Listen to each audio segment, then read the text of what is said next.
नमस्कार. तुम्हाला माहिती आहे का, बाळ जन्माला येतं त्याच वेळी आईच्या स्तनामध्ये दूध का येतं?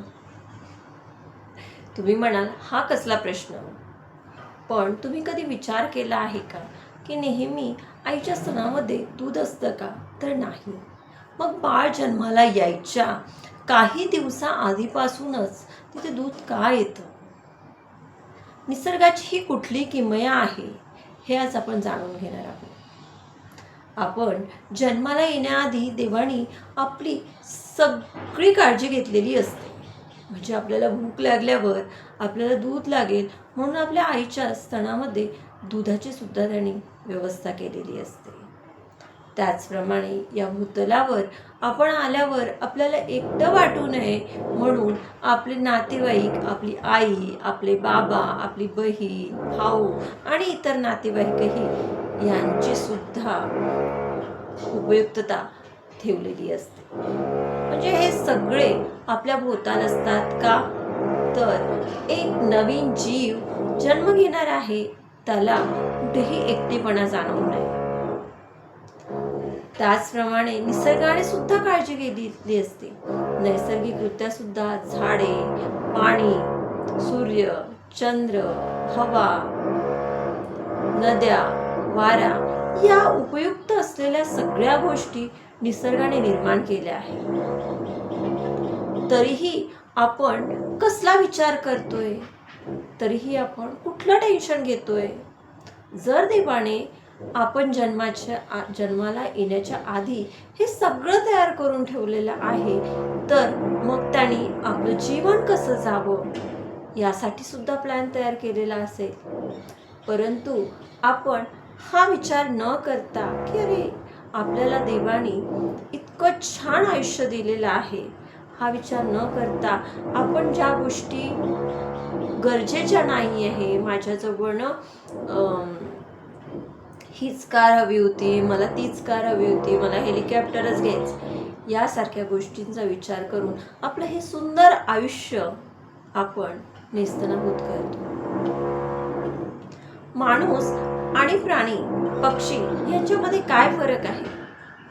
तर ते आपण एका गोष्टीद्वारे जाणणार आहोत. एकदा काय होतं की एक धान्याचे ट्रक, तुम्हाला माहिती आहे, एक धान्याचा ट्रक असतो, त्यामध्ये गहू भरलेले असतात आणि तो धान्याचा ट्रक हायवेवरून चाललेला असतो, म्हणजे रोडवरून चाललेला असतो. त्यातील एक पोतं त्या ट्रकमधून खाली पडतं आणि खाली पडल्यामुळे ते फाटतं आणि त्यातील धान्य बाहेर विखुरलं जातं. परंतु ट्रक ड्रायव्हरला याची कल्पना नसते. तो आपला ट्रक घेऊन निघून जातो. खूप सारे पक्षी तिथे जमा होतात आणि ते आपल्या चोचीमध्ये 3 दाणे 4 दाणे घेऊन उडून जातात. हे असं पक्ष्यांचं सुरू असतानाच तिथे एक माणूस येतो. हो, आपल्यासारखाच माणूस. आणि तो एक मोठं बोरं, ज्याला कोणी बोरं म्हणतात किंवा बोरी म्हणतात किंवा कोणी पोतं असं म्हणतात, म्हणजे एक मोठी अशी पिशवी, ते घेऊन येतो आणि सगळ्या पक्ष्यांना हाकलवून लावतो आणि सगळं धान्य गोळा करतो. या गोष्टीतून काय होतं? का तो माणूस प्रेझेंटमध्ये नाही, तर जे भविष्य, उद्या, तो त्याला माहीतही नाही की तो ते धान्य घेत असताना त्याच्यासोबत काही चुकीचं तर होणार नाही, वाईट तर घडणार नाही. तरीही तो उद्याची नाही, परवाची नाही, तर काही दिवसांची सोय व्हावी म्हणून ते धान्य घेत असतो. माणूस आणि प्राणी यामध्ये हाच एक फरक आहे की प्राणी, पक्षी हे प्रेझेंटमध्ये जगतात, म्हणजेच वर्तमानात जगतात, तर माणूस नेहमी भविष्यात जगतो. मग तो त्या भविष्याच्या चिंतेमध्ये जगतो आणि ती चिंता नसते, तर ती चिंता ही चितेपेक्षाही दर्दनाक असते. तेव्हा मला या छोट्याशा गोष्टीतून हेच सांगायचं होतं की चिंता करू नका. भविष्याची चिंता करू नका, वर्तमानात जगा. आपलं जे लाईफ आहे, जे जीवन आहे, खूप सुंदर आहे. या सुंदर जीवनाला प्रेझेंटमध्ये जगा. बरेचदा आपण ही गोष्ट होईल की नाही या विचारांमध्येच राहतो आणि जो आजचा आनंद आहे तो गमावून बसतो. तुम्हाला फनी वाटेल असं मी एक छोटंसं उदाहरण सांगते. सॉरी.